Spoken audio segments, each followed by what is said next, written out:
Hello students. हमारा chapter चल रहा है partnership accounts part third reconstitution of partnership, जिसमें हमारा आज का टॉपिक है treatment of goodwill. At the time of the change in the profit sharing ratio of the partners, the value of the goodwill must be adjusted through the capital account of the partners। कि जब भी हमारी profit sharing ratio change होगी, partner की profit sharing ratio change होती है, तब आपने ये ध्यान रखना है कि उस टाइम पे गुडविल की एडजस्टमेंट होगी। तो गुडविल की एडजस्टमेंट थ्रू पार्टनर्स के कैपिटल अकाउंट्स के हेल्प से होगी। जो भी गुडविल की एडजस्टमेंट है वो उसका बेस होगा गेनिंग रेशो और प्रॉफिट शेयरिंग, गेनिंग रेशो और सैक्रिफाइस रेशो। ठीक है, तो आपने गेनिंग रेशो और प्रॉफिट शेयरिंग रेशो कैसे फाइंड आउट करनी है, जैसे कि मैंने आपको पिछले लेक्चर्स में बताया गया है कि old ratio minus new ratio. ठीक है, there the partner who is gaining will compensate the partner who is sacrificing. Capital account of the partners who is gaining is given debited and the capital account of the sacrifice partner is credited। कि जो adjustment है वो तो capital account से होनी है, वो gaining ratio और सैक्रिफाइस यानी कि ओल्ड रेशो और न्यू रेशो के डिफरेंस से होनी है। तो इसमें एक चीज और देखना है कि जो कंपनसेशन है वो गेनिंग पार्टनर देगा सैक्रिफाइस पार्टनर को। ठीक है, दो पार्टनर्स के कैपिटल अकाउंट्स में एडजस्ट किया जाएगा कई बार कि जब एक पार्टनर गेन कर रहा है और दूसरा पार्टनर सैक्रिफाइस कर रहा है। और आपने जो गेनिंग पार्टनर है उसके कैपिटल अकाउंट को आपने डेबिट करना है और जो सैक्रिफाइसिंग पार्टनर है उसके कैपिटल अकाउंट को हमने क्रेडिट कर देना है। यानी कि जो कंपनसेशन हमें पार्टनर से मिल रही है वो सैक्रिफाइसिंग पार्टनर के कैपिटल अकाउंट में हमने क्रेडिट कर देना, यानी कि उसमें जमा कर देनी है। चलिए आगे है अकाउंटिंग ट्रीटमेंट। सबसे पहले for goodwill already appearing in the balance sheet, कि हमारी बैलेंस शीट में गुडविल ऑलरेडी अपियर है, तो हमने क्या करना है, तो सबसे पहले अगर अपियर है तो मैंने मेरी प्रॉफिट शेयरिंग रेशो चेंज हो रही है तो मैंने क्या करना है, गुडविल को राइट ऑफ करना है। तो गुडविल को राइट ऑफ करने का, राइट ऑफ का मतलब क्या है, खत्म कर देनी, बुक्स में से खत्म कर दी जाएगी, वो सारी की सारी डिस्ट्रीब्यूट कर दी जाएगी पार्टनर्स को। तो इसलिए एंट्री क्या होनी है, for goodwill already appearing in balance sheet, partners capital और current account debit to goodwill account. ये जो डिस्ट्रीब्यूशन होगा ये ओल्ड रेशो में होना है। और याद रखिएगा कि अगर आपने ये एंट्री एक बार पास कर दी तो नेक्स्ट ईयर जो न्यू बैलेंस शीट बननी है उसमें ये एंट्री नहीं आएगी, उसमें गुडविल शो नहीं करेगी, क्योंकि आपने सारी पूरी टोटल जो गुडविल है उसको डिस्ट्रीब्यूट कर दिया। Number second, for adjustment of goodwill value at the time change in constitution, क्या आप गुडविल की वैल्यू की एडजस्टमेंट कर रहे हैं at the time of change in constitution, तो उस टाइम पे हमने सिर्फ दो पार्टनर्स या वो पार्टनर्स जिन्होंने गेन किया या सेक्रीफाइस किया सिर्फ उनकी ही एडजस्टमेंट की जाएगी। उसकी वैल्यू फाइंड आउट कर ली जाएगी कि कितना गेन हुआ है या कितना सेक्रीफाइस किया गया और किस पार्टनर ने गेन किया है और किस पार्टनर ने सेक्रीफाइस किया, वो वैल्यू कैलकुलेट कर ली जाएगी। तो उसके लिए एंट्री होगी आपकी gaining partner capital account debit और current account debit to sacrifice partner capital account in sacrifice ratio. ठीक है बेटा, तो चलिए मैं आपको एक एग्जांपल की हेल्प से ये पूरा टॉपिक क्लियर करने की कोशिश करता हूँ। तो आइए चलते हैं, हमारे पास एक इलस्ट्रेशन है जिसमें पहले ब्रैकेट में मेंशन है गुडविल डज नॉट एग्जिस्ट, कि गुडविल बुक्स में एग्जिस्ट नहीं कर रही। तो अगर गुडविल एग्जिस्ट नहीं कर रही फिर भी हमने गुडविल की वैल्यूएशन करनी है, सैक्रिफाइसिंग और गेनिंग रेशो कैलकुलेट करनी है, तो उसकी हेल्प से जो है हमने पार्टनर के कैपिटल की हेल्प से थ्रू उसकी एडजस्टमेंट की जाएगी। आइए मैं आपको बताता हूँ कैसे। सबसे पहले मुझे क्या चाहिए, सेक्रीफाइस और गेनिंग रेशो। तो उसके लिए सबसे पहले मैं क्या करता हूँ, स्टेटमेंट देखिए, A and B are partner sharing profit ratio 3:2 with effect of 1st January 2019 they agree to share profit equally। ये ए और बी दो पार्टनर है जिनकी प्रॉफिट शेयरिंग रेशो 3:2 है, यानी कि ओड रेशो आपके पास गिवन है 3:2, और with effect of 1st January 2019 ये जो शेयर है प्रॉफिट शेयरिंग रेशो वो चेंज कर दी, वो अभी इक्वली कर दी, यानी कि 1/2 और 1/2, या हम कह ले 1:1। For this purpose, the goodwill of the firm was valued at the ₹90,000। कि अब हमारे पास गुडविल की वैल्यू बताई गई है कि 90,000 रुपये है, 90,000 रुपये है। तो इसकी आप जर्नल एंट्रीज पास करो। तो जर्नल एंट्री भाई तभी पास होगी, पहले मुझे सेक्रीफाइस और गेनिंग रेशो पता होगी। ठीक है, तो उसके लिए मैं करता हूँ, पहले मुझे चाहिए ओल्ड रेशो। ओल्ड रेशो मेरी कितनी है, 3/5 एंड 2/5। न्यू रेशो मेरी है 1/2 एंड 1/2।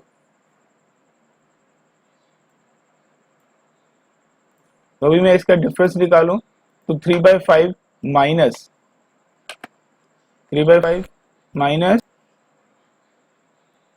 तो हमने क्या करना है 3/5। देखिए पहले मैं ए का कैलकुलेट कर रहा हूं सामने, 3/5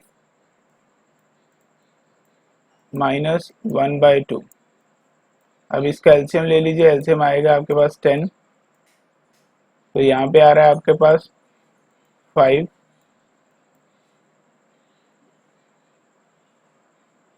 5 2, सॉरी यहाँ पे आएगा 6, यहाँ पे 6 आएगा, यहाँ पे आएगा 5। तो आपके पास जो पहली आ रही है 1/10। तो यहाँ पे मैं नोट कर दूं 1/10। सेम आप इस तरह से इसकी भी कैलकुलेट कीजिए दूसरे पार्टनर की। तो आपके सामने जो रेशियो है वो आ जाएगी 1/10 नेगेटिव में। तो अगर ये नेगेटिव में आ रही है मतलब कि ये क्या कर रहा है, ये पार्टनर कर रहा है गेन, और दूसरा पार्टनर क्या कर रहा है, सेक्रीफाइस।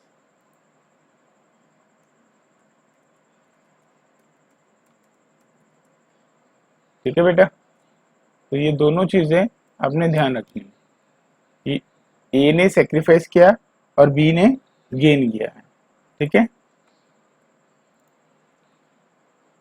तो अभी हम जो है जर्नल एंट्री करेंगे। तो जर्नल एंट्री क्या होगी हमारी, जैसे मैंने आपको बताया था कि गुडविल एग्जिस्ट नहीं कर रही फर्म की, तो एंट्री हमारी जो सेकंड वाली है वो हम करेंगे। तो सेकंड वाली एंट्री में क्या बताया गया है कि gaining partner capital account debit, यानी कि यहाँ पे होगा B's capital account, B capital account debit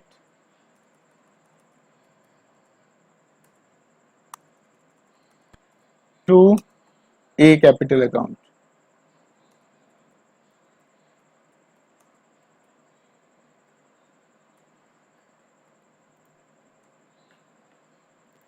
तो यहाँ पे बी का अभी शेयर निकालना पड़ेगा, शेयर कितना है, ए का शेयर निकाले। तो टोटल गुडविल है मेरे पास 90,000। तो ए ने कितना सेक्रीफाइस किया, मल्टीप्लाई बाय 1/10। ठीक है, तो ये मेरे पास आ रहा है 9,000 रुपी। तो सेम बी ने कितना गेन किया, 90,000 मल्टीप्लाई बाय 1/10। यहाँ पे आ रहा है मेरा 9,000। ये बी का मेरे पास ये जो रेशो थी वो नेगेटिव में थे, यानी कि गेन था। ठीक है, क्योंकि मैं ओल्ड माइनस न्यू कर रहा हूँ। अगर मैं न्यू माइनस ओल्ड करता तो मेरे पास ये 1/10 ए का जो है वो नेगेटिव आता, तो उसमें हमें समझना पड़ेगा कि 1/10 क्या है, मेरे पास नेगेटिव है। ठीक है, फॉर्मूला सेम है, कोई प्रॉब्लम नहीं होगी आपको। तो यहाँ पे मेरा 9,000 रुपी ये जो है नेगेटिव फिगर है क्योंकि ये गेन है, और बी ए जो है वो पॉजिटिव फिगर है, यानी कि वो क्या कर रहा है, सेक्रीफाइस कर रहा है। तो अभी मेरे पास ना बीस कैपिटल अकाउंट डेबिट 9,000 और विद कैपिटल अकाउंट 9,000। तो मैंने यहाँ पे नरेशन लिखनी है, being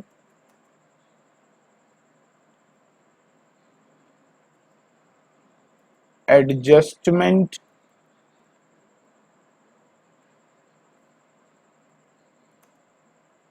of, sorry, adjustment for goodwill due to change in profit sharing ratio। ठीक है बेटा, ये हमारी एक पूरी इलस्ट्रेशन। चलिए मैं आपको और क्लियर करने के लिए एक दूसरी एग्जांपल भी है, आपको दूसरी एग्जांपल के साथ करवाता हूँ। तो चलिए दूसरी example, LMN are sharing profit ratio 3:1। Old ratio given है हमें यहाँ पे LMN की 3:1 है। They change their profit sharing ratio equally, दोनों ने अपनी प्रॉफिट शेयरिंग रेशो है वो इक्वली डिवाइड करने के लिए कहा है। And the change their profit sharing ratio equally, यानी कि फ्यूचर में उनकी जो प्रॉफिट शेयरिंग रेशो होगी वो होगी 1/3 1/3 1/3। And the goodwill of the firm is value 50,000। Goodwill की वैल्यू 50,000 है। Show the necessary treatment under the following cases. दो केसेस हमें बताए गए हैं। पहला केस है जिसमें हमने मान के चलना है कि गुडविल जो है वो बुक्स में अपेयर कर रही है, और दूसरा हमने मान के चलना है कि गुडविल जो है वो बुक्स में है ही नहीं।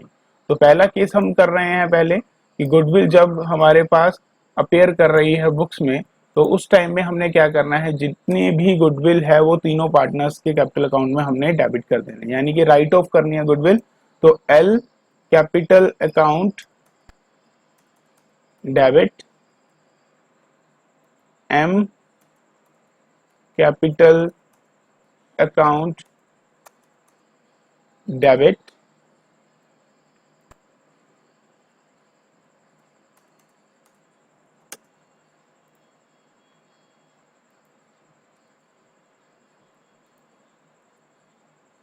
एन कैपिटल अकाउंट डेबिट,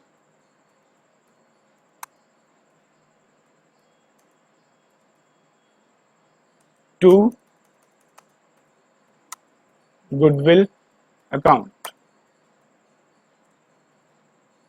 ठीक है, हमने ये डिस्ट्रीब्यूशन करना है, किस रेशो में करना है, ओल्ड रेशो में। तो मैं नरेशन भी साथ में लिख रहा हूं, being goodwill right return of in old ratio. तो इनके हम, मेरे पास टोटल गुडविल कितनी है, वो है 50,000 रुपीज। ठीक है, तो मैंने इस तीनों पार्टनर के कैपिटल अकाउंट में क्रेडिट कर देना ये अमाउंट। ठीक है, कितना होगा, 3/6 2/6 और 1/6 करके देखे कैलकुलेट। पहले का आ रहा है 25,000, दूसरे का आएगा 16,667, उसके बाद आएगा हमारे पास 8,333 रुपीज। ठीक है बेटा, ये तब करवा रहा हूं जब मेरे पास गुडविल अपेयर कर रही थी बुक में, तो मैंने उसको राइट ऑफ कर देना है, यानी कि अगले साल ये अगली बैलेंस शीट में, न्यू बैलेंस शीट में ये चीज अपेयर नहीं होगी, यानी कि ये गुडविल अपेयर नहीं होगी। अब बात करते हैं सेकंड केस की, when goodwill does not appear in the books, कि गुडविल जो है वो अपेयर नहीं कर रही हमारी बुक्स में। तो उस केस में मैंने क्या करना है भाई, तो उस केस में मुझे देखना पड़ेगा कि कौन पार्टनर गेन कर रहा है और कौन पार्टनर सेक्रीफाइस कर रहा है, यानी कि वहां पे मुझे सेक्रीफाइसिंग रेशो और गेनिंग रेशो कैलकुलेट करनी पड़ेगी। तो उस केस में मुझे ओल्ड रेशो फाइंड आउट करनी पड़े, ओल्ड रेशो न्यू रेशो का डिफरेंस चाहिए। तो ओल्ड रेशो मेरे पास कितनी है, 3:1, यानी कि 3/6 2/6 और 1/6।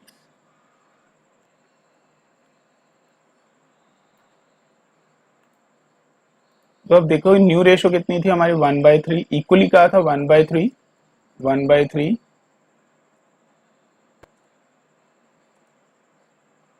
एंड 1/3।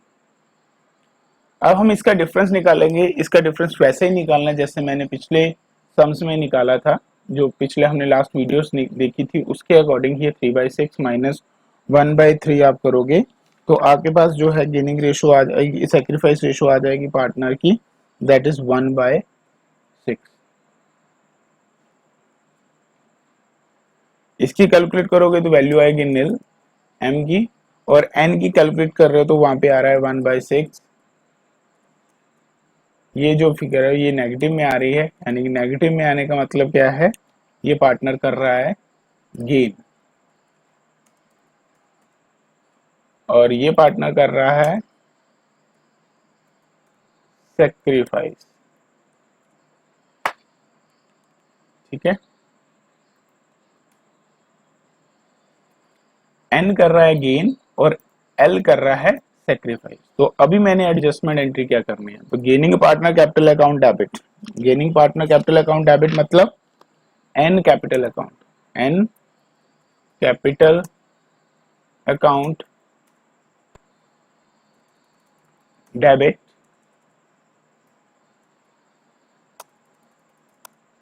टू सेक्रीफाइस पार्टनर, यानी उस पर जो सेक्रीफाइस करे उस पार्टनर का कैपिटल अकाउंट हम यहाँ पे क्रेडिट करेंगे, तो एल कैपिटल अकाउंट। अभी कितनी अमाउंट आएगी भाई, तो अब यहाँ पे मैं यहाँ पे नरेशन लिख लीजिए, साथ में ही मैं आपको यहीं पे कैलकुलेट करके बता दूंगा। तो यहाँ पे being the adjustment of adjustment made in goodwill, ये हमारी हो गई नीचे नरेशन। तो अभी हमें यहाँ यहीं पे मैं आपको कैलकुलेट करके बता दूंगा कि कितनी आपकी जो है टोटल गुडविल आ रही। तो गेनिंग और सेक्रीफाइस रेशियो तो मेरी 1/6 1/6, तो मुझे एक ही कैलकुलेट कर लूँ मैं, 1/6 1/6 है। तो मैं क्या करूँगा, टोटल गुडविल कितनी है मेरी फर्म की, यहाँ पे 50,000 रुपये,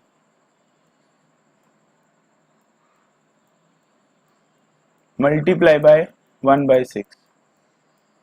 अब यहाँ पे कैलकुलेट कर लीजिए, 50,000 मल्टीप्लाई बाय 1 डिवाइडेड बाय 6, तो आपके पास यहाँ पे आंसर आएगा 8,333 रुपये। तो आपने इस अमाउंट को यहाँ पर मेंशन करना है। तो यहाँ पे मैं मेंशन करूँ 8,333 रुपये, 8,333 रुपये क्रेडिट कर दी जाएगी। होप सो आपको ये सम जो है वो समझ भी लगा होगा। तो चलिए अगले टॉपिक पे चलते हैं। अगला टॉपिक है accounting treatment of reserve accumulated profit and losses. तो हमारे पास क्या होता है कि जब यूजली जब भी हम पार्टनरशिप फर्म्स के प्रैक्टिस कर रहे हैं, तो जब भी हम प्रॉफिट शेयरिंग रेशो को चेंज करते हैं, तो हमें पूरी की पूरी पार्टनरशिप फर्म के जो भी अकाउंट्स है, जो भी चीज़ें हैं, उसको हमें देखना पड़ता है। सेम एज इट कि पार्टनरशिप फर्म जो है कुछ अनडिस्ट्रीब्यूटेड प्रॉफिट क्या हुए, जो कि पास्ट के कुछ लॉसेस, पास्ट ईयर्स के, प्रीवियस ईयर्स के कुछ हमारे पास अनडिस्ट्रीब्यूटेड प्रॉफिट है, यानी कि वो प्रॉफिट जिसे हमने पार्टनर्स में डिवाइड नहीं किया। तो पार्टनर्स में डिवाइड नहीं किया मतलब कि हमने उसे डिस्ट्रीब्यूट ही नहीं किया, हमने उसे रखा था अपने बिजनेस को एक्सपेंड करने के लिए, बिजनेस की ग्रोथ के लिए, या बिजनेस को अगर कोई इन फ्यूचर कोई लॉस बेयर करना पड़े या कोई ऐसी प्रॉब्लम फेस करनी पड़े, तो उसको इजी हम वहां से निकल सकते थे इन प्रॉफिट्स को यूज करने। बट अब हम क्या कर रहे हैं, अपनी प्रॉफिट शेयरिंग रेशो चेंज कर रहे हैं, यानी कि रिकॉन्स्टिट्यूशन कर रहे हैं। यहाँ तो कोई न्यू पार्टनर आ रहा है या कोई पार्टनर जा रहा है, तो उस केस में हम क्या करेंगे, जो अनडिस्ट्रीब्यूटेड प्रॉफिट है उसको भी हमें डिवाइड करना पड़ेगा। At the time of change in profit sharing ratio, the undistributed profit and loss reserve may be dwelt in the following two alternative। हमारे पास दो अल्टरनेटिव मेथड है इनको इसकी ट्रीटमेंट करने के लिए। बट सबसे पहले आपको मालूम होना चाहिए जो हम अनडिस्ट्रीब्यूटेड प्रॉफिट्स या लॉसेस की बात कर रहे हैं उसके क्या क्या नाम है। तो सबसे पहले है हमारे पास जनरल रिजर्व, दूसरे नंबर पे है रिजर्व फंड, तीसरे नंबर पे प्रॉफिट एंड लॉस, यानी कि प्रॉफिट भी हो सकता है, लॉस भी हो सकता है, और फोर्थ नंबर पे work compensation reserve, investment fluctuation reserve, advertisement suspense account, इसको हम लॉस या हम इसको डेफर्ड रेवेन्यू एक्सपेंडिचर भी कहते हैं। तो मैं आपको बता रहा था कि ये ट्रीटमेंट जो है रिजर्व्स की वो हमारे पास दो तरह से की जा सकती है। पहला, when there are transfer to capital account, कि जितने हमारे पास रिजर्व्स हैं, जर्नल रिजर्व है, रिजर्व फंड है, या हमारे पास अनडिस्ट्रीब्यूटेड प्रॉफिट है, उसको हम ट्रांसफर कर दे पार्टनर्स के कैपिटल अकाउंट में। और दूसरा केस है when these are not transferable to partners capital account, कि हम पार्टनर्स के कैपिटल अकाउंट में उसको डिवाइड या डिस्ट्रीब्यूट नहीं करना चाहते। तो उस केस में हमने ध्यान रखना है कि मेरे पास जो पहला केस है उसमें हमने क्या करना है, तो उसमें बताया गया है कि पार्टनर्स जो भी हैं, जो भी काम कर रहे हैं, पार्टनर्स जो भी पार्टनर्स काम कर रहे हैं, जितना भी, क्योंकि ये सारा प्रॉफिट्स अनडिस्ट्रीब्यूटेड प्रॉफिट कब का है, पुराने पार्टनर्स का है। तो जब भी हमारे पास प्रॉफिट शेयरिंग रेशो चेंज हो रहे हैं या रिकॉन्स्टिट्यूट हो रहा है, तो हमने undistributed profits, accumulated profit, accumulated losses को और रिजर्व्स को हमने क्लोज करना है जब हमारी प्रॉफिट शेयरिंग रेशो चेंज होगी।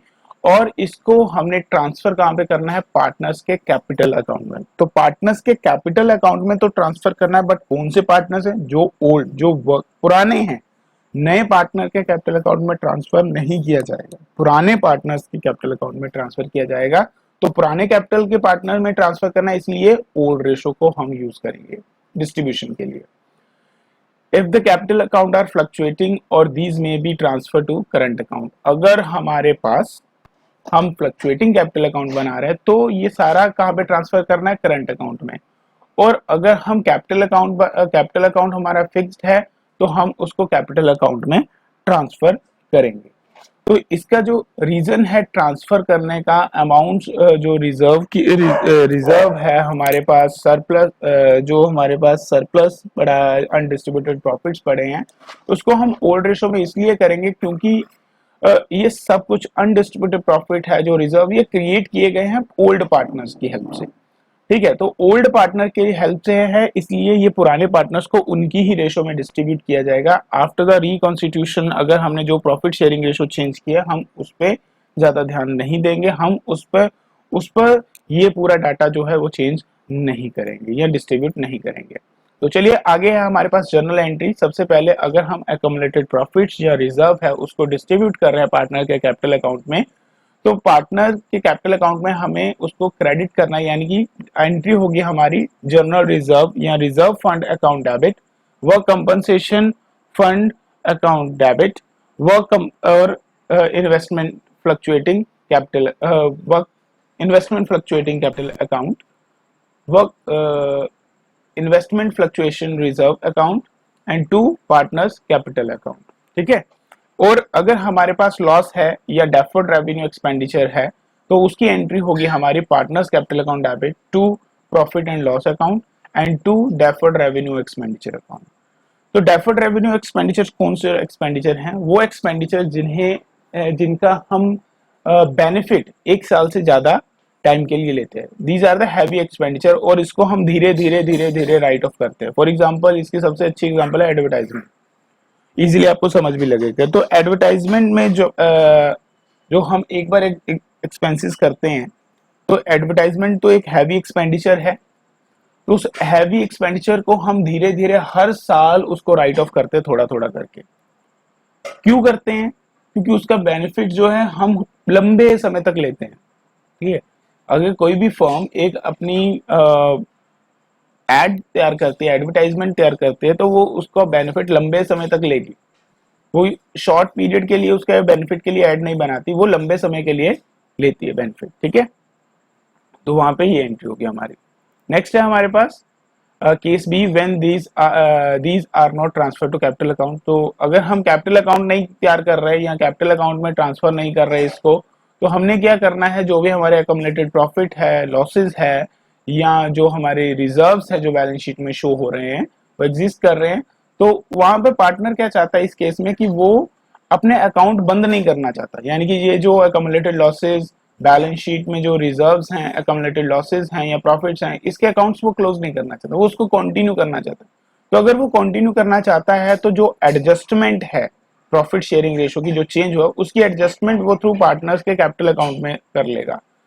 जैसे कि वो देखेगा कि उसको कैलकुलेट करेगा वही गेनिंग रेशो और सेक्रीफाइस रेशो, तो जो सेक्रीफाइस और गेन कर रहा है उन दोनों पार्टनर के कैपिटल अकाउंट में एडजस्टमेंट कर दी जाएगी। तो फर्स्ट एंट्री होगी अगर हमारे पास रिजर्व और प्रॉफिट की एडजस्टमेंट करनी है तो gaining partner capital account debit to sacrifice partner capital account. तो करंट हम जब हम फ्लक्चुएटिंग कैपिटल अकाउंट बना रहे हैं, ठीक है। एंड सेकंड जब सेकंड अकाउंट होगा हमारा तब हम क्या करेंगे, जब हमारे पास एक्यूमुलेटेड लॉसेस हैं तो हम sacrifice partner capital account debit to gaining partner capital की एंट्री करेंगे। ठीक है बेटा, आपको सम्स जो है सेंड करूंगा, आप उस सम को सॉल्व करिएगा। इसकी मैं जो आपको एग्जांपल है वो मैं नेक्स्ट करूंगा, पर फिर भी मैं आपको कुछ समझने के लिए कुछ एक दो सम जो है मैं आपके ग्रुप व्हाट्सएप ग्रुप में करूंगा। ठीक है, थैंक यू वेरी मच। तो आप इसकी प्रैक्टिस करना, आप इसको सुनना ध्यान से, क्योंकि ये आने वाले चैप्टर्स में ये आपकी हेल्प करेगा, चाहे वो है रिटायरमेंट है चाहे वो dissolution. Thank you very much.